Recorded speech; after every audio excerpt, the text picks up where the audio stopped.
Be it environmental, physical, scientific, or medicinal, biologic will get to the heart of the matter.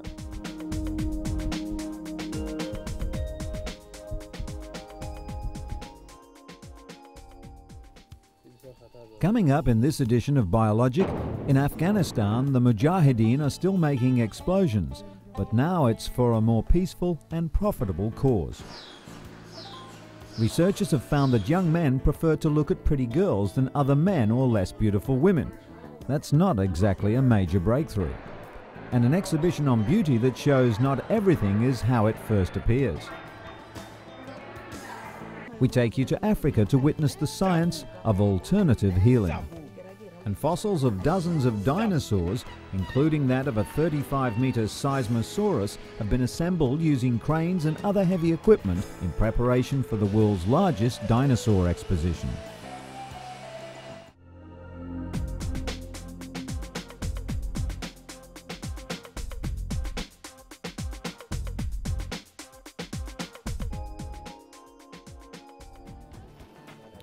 High in the thin air of the Hindu Kush mountain range in northern Afghanistan, the fierce Mujahideen have been digging for gemstones to finance their holy war since the Soviet Union invaded in 1979. Now they are no longer Mujahideen, but regular Afghan miners who use the same methods. They use Norwegian and Chinese power drills to dig shallow boreholes into which they place explosives found in the warheads of discarded missiles or in bombs. Wrapped in scarves against the chill of the mountain air and under the watchful eyes of their armed comrades, they light the 30-second fuse and run away from the explosion.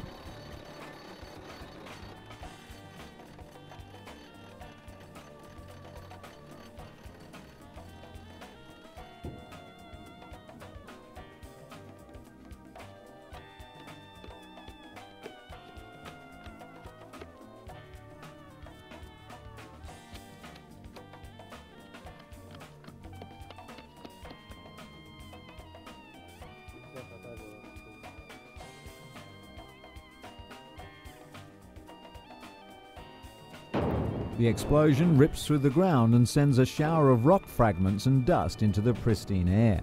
When the dust settles from the shower of rock fragments, the miners search for the green fuel that helped feed 23 years of war in Afghanistan, and which some hope might now help fund the peace. Emeralds.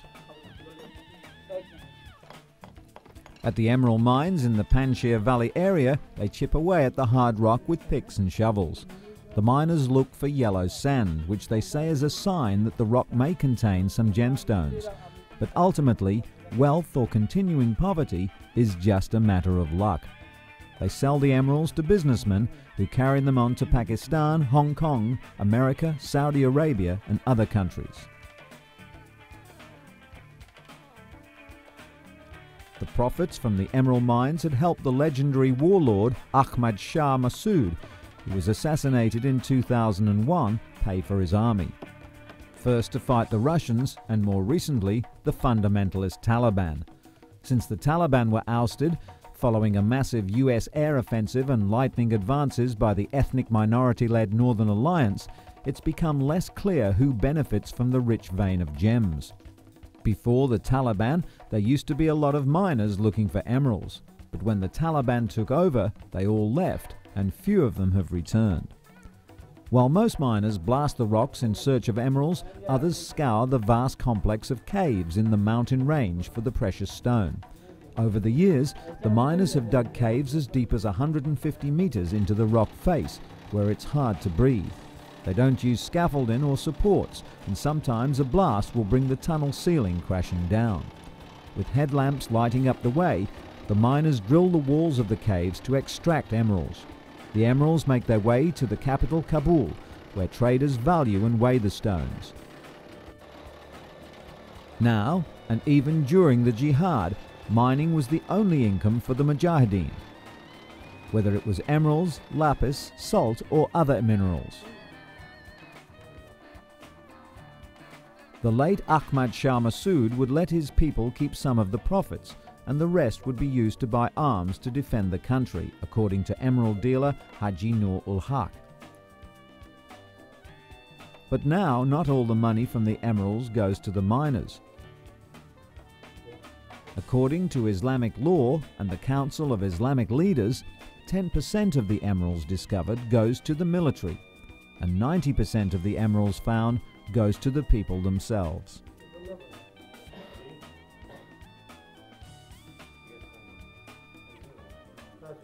Business as usual, it seems, is the theme that is slowly returning to Afghanistan.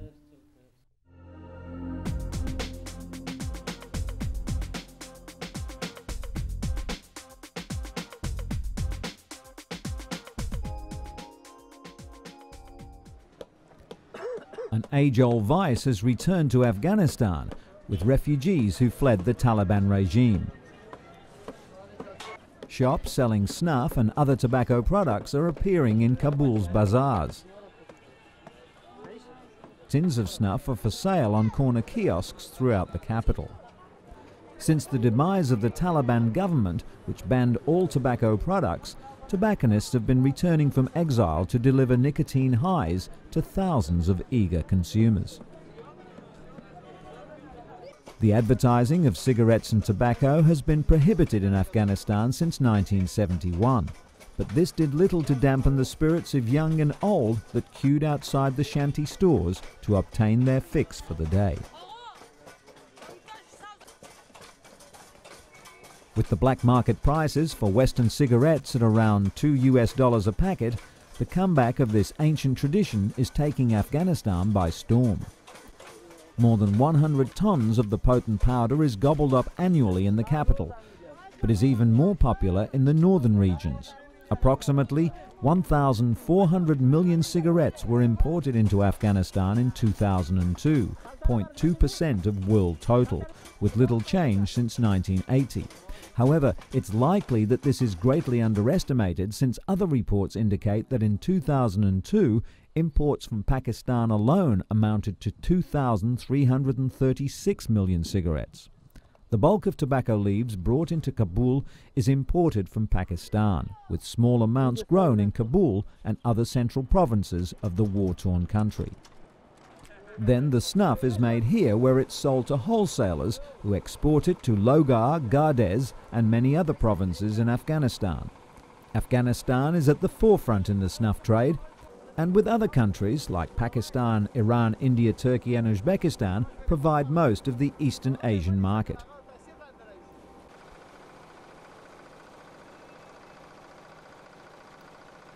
Tobacco has been traditionally used in Afghanistan for hundreds of years, before it was distributed to the bazaar under a special program controlled by the government, who handed out contracts, and according to those contracts it was distributed to Kabul and other provinces. But then came the Taliban. After the Taliban took over the government, the production of snuff and cultivation of tobacco was completely stopped.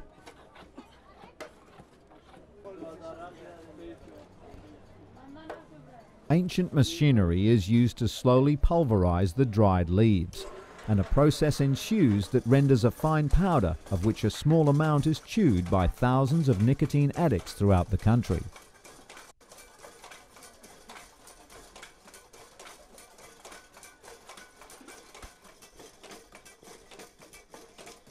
Although small, snuff is one of the few products exported out of Afghanistan as the country struggles to survive after decades of civil war.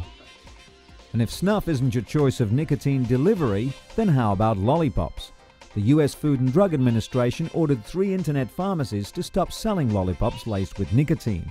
They were promoted as alternatives to nicotine patches, gum or inhalers, as aids to quitting smoking or for smokers in non-smoking environments such as aeroplanes. The FDA said the ingredient, nicotine salicylate, was untested and therefore an unapproved drug. The pops could also be dangerous to children.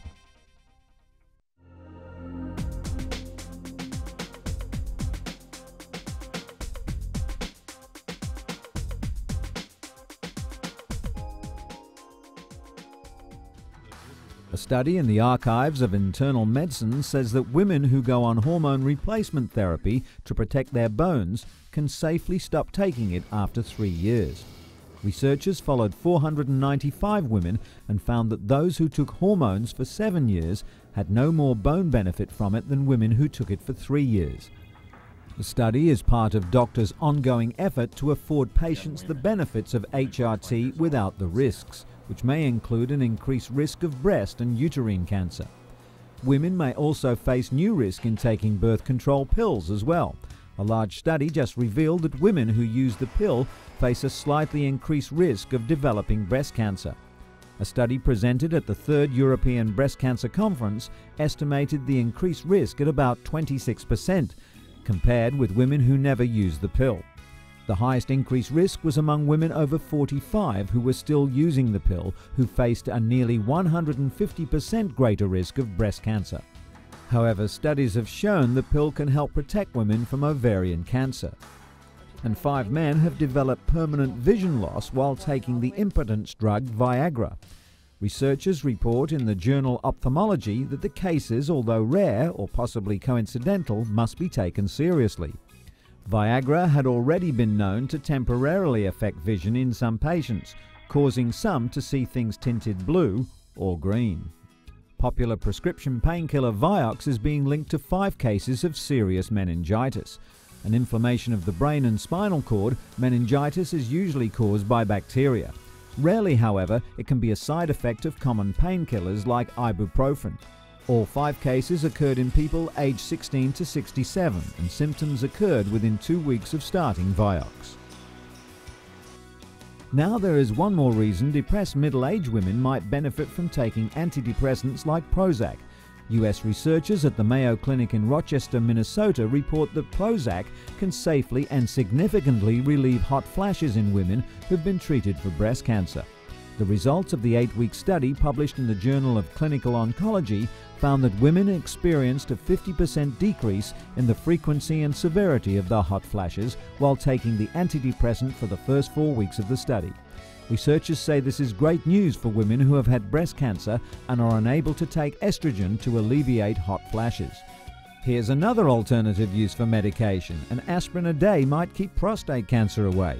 Also at the Mayo Clinic, researchers found that men over 60 who use non-steroidal anti-inflammatory drugs like aspirin and ibuprofen reduce their risk of prostate cancer as much as 60%. Since all the research participants were Caucasian, there's no data on whether the non-steroidal anti-inflammatory drugs will help prevent prostate cancer in men of other races. The clinic advises against taking aspirin without the recommendations of a physician.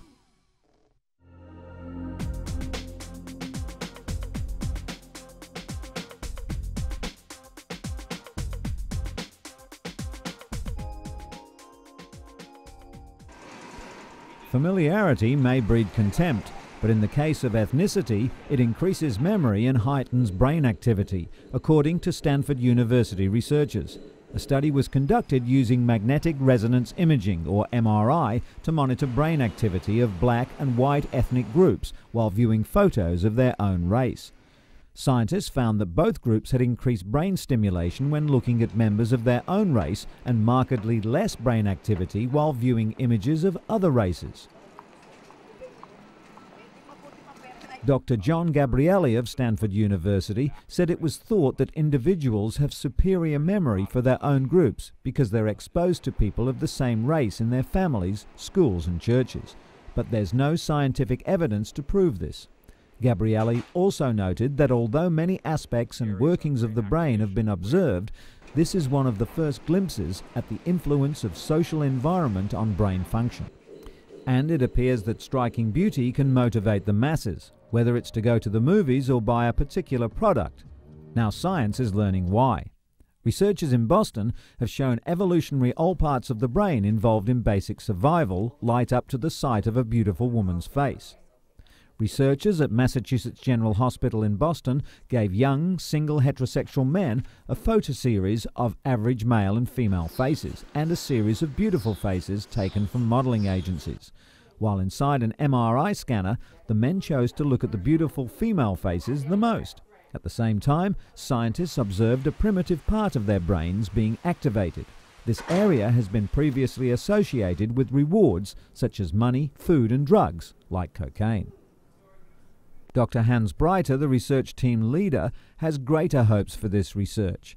A few decades from now, he envisions droids with artificial human behavior replacing rescue workers at disaster sites such as Ground Zero, or even being able to direct traffic. Psychologist Nancy Etkoff, author of Survival of the Prettiest, says this research confirms men's reaction to beauty is hardwired, explaining that beauty causes pleasure and uncharacteristic actions. That means certain faces will sell a lot of magazines and plenty of tickets at the box office. Dolls generally reflect the positive aspects of society, but these dolls, part of an exhibition called Dangerous Beauty, are covered in beeswax and twine. The Barbies have been mummified to subdue their sexuality and to allow the public to look at them objectively. A photo by Janine Antoni shows a woman's fingernails fused together, beautiful but impossible to live with. Another shows mature twins. One is powdering away the wrinkles of the other, echoing the promises of the cosmetics industry. Most of the pieces are attractive, yet, when viewed closely, their components are senseless or ugly.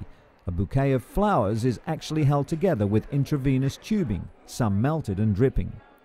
In an awesome display of tenacity, artist Daniela Dooling has sewn thousands of false fingernails to a straitjacket. Beside the jacket stands a beautiful black fur negligee. The fur is made up of 5,000 sets of human eyelashes. Dangerous Beauty, an exhibit at the Jewish Community Center in Manhattan, is a look at how society's notion of beauty is acted out in reality. Curator Manon Sloan came up with the idea after reading fashion magazines and watching her two children deal with adolescent life. She says she worries that the pressure for women and men to be thinner and thinner and to look younger and younger may be an ideal that's impossible to reach. Gorgeous models preach to the millions on billboards, movies and magazines, and according to Sloan, the message is often ugly. People compare themselves to these airbrushed beauties and feel that everything about themselves is wrong, and then hurt themselves emotionally and physically in trying to emulate these impossible standards of perfection.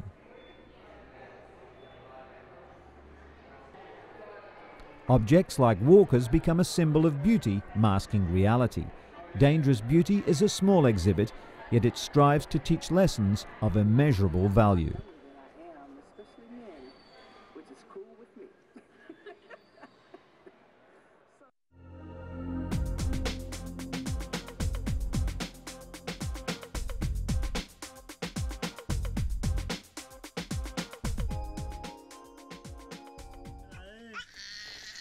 Baby Pete Chamani's life isn't in danger. Quite the opposite. He's being cleansed of evil spirits. Both he and his mother Constance have been ill for 2 weeks, so they've come to see Mama Joyce Moagi, a top traditional healer in South Africa's northern town of Tzaneen. In this area, traditional healers or sangomas are still frequently consulted as an alternative to modern medicine when it has either failed or is unaffordable. In many parts of the world, the use of traditional medicine is frowned upon and still regarded as primitive and unorthodox. Mama Moagi has gone a step further and is combining traditional medicine and Christianity to offer more than just physical healing.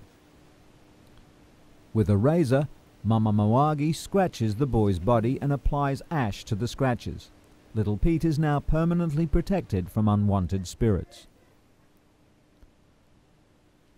Her son's health taken care of, it's the turn of his mother Constance. First, the healer makes her diagnosis the Sangoma way. After the bones have fallen, Mama Moagi knows exactly what's wrong with her patient. Mama Moagi comes from a family of Sangomas, but she only started healing 13 years ago when she had a terminal illness that couldn't be treated at hospital. Now she runs a Sangoma school with 16 pupils. She's also a staunch Christian, so much so that she's built a Zionist church on her compound, a branch of Christianity introduced by missionaries, which has established itself in its own right in South Africa. With its strong emphasis on healing, it goes well with Mama Mawagi's way of life. Mainstream Christianity dismisses traditional healing as primitive and evil, but that hasn't affected Mama Mawagi's Sangoma business. People who proclaim themselves Christians flock in numbers here at night. Life on Mama Mawagi's compound revolves around her unique mix of faith and healing. Every sunset, initiates assemble to sing and dance.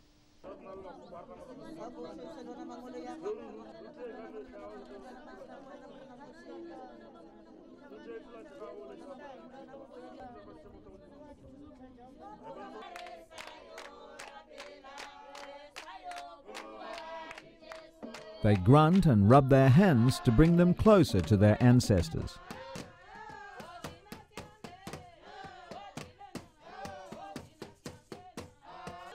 The following morning is a Sunday, and Christianity takes over.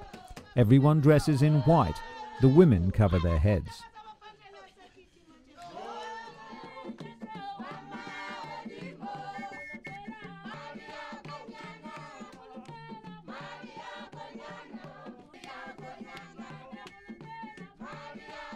The altar is a table lined with a red, white and black cloth, the colors of the Zionist church. After a short reading from the Bible, she begins to preach. Her message today is one of love. Towards the end of the service, she offers the coin from her altar to God, asking Him to cure the sick whom she can't help with her own medicine. She prepares herbs and potions and gets ready for the hundreds of patients, both Christian and non-Christian, who will flock here to be healed in the week that lies ahead.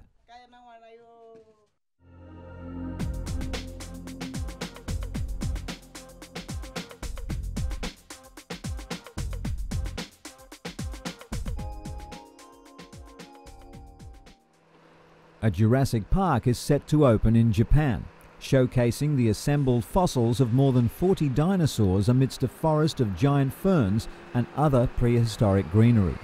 Workers have spent days assembling towering dinosaur skeletons ahead of the opening of the world's largest dinosaur expo using cranes and other heavy equipment. The main attraction of the two-month event, which gathers dinosaurs and their parts from a dozen different countries under one roof, is the 35-meter Seismosaurus, a 50-ton herbivore dinosaur which roamed the area, which is now New Mexico in the United States, 150 million years ago. The bones of the Seismosaurus were first discovered in the mid-1980s. Paleontologists were able to find about 20% of the bone fossils, and they spent a decade or so deducing from the parts found what the dinosaur looked like. The replica of the fossil skeleton took 2 years to make and was commissioned especially for this expo. This is the first time this particular species of dinosaur has been put together three-dimensionally. Even the people who made this representation didn't have enough room to put the whole thing together at once. So this is the first time the skeleton has been together in 150 million years since it walked the earth. In addition to the replica skeleton, the original fossils of the Seismosaurus are also on display. Ahead of the start of the expo, the dinosaurs were displayed to the media and select members of the public. Hundreds of men in business suits joined children who came to the expo straight after school to see the dinosaurs. The expo also has areas where visitors can have hands-on experience. Some authentic dinosaur bones can be touched and even dug out of stone, just like the real thing.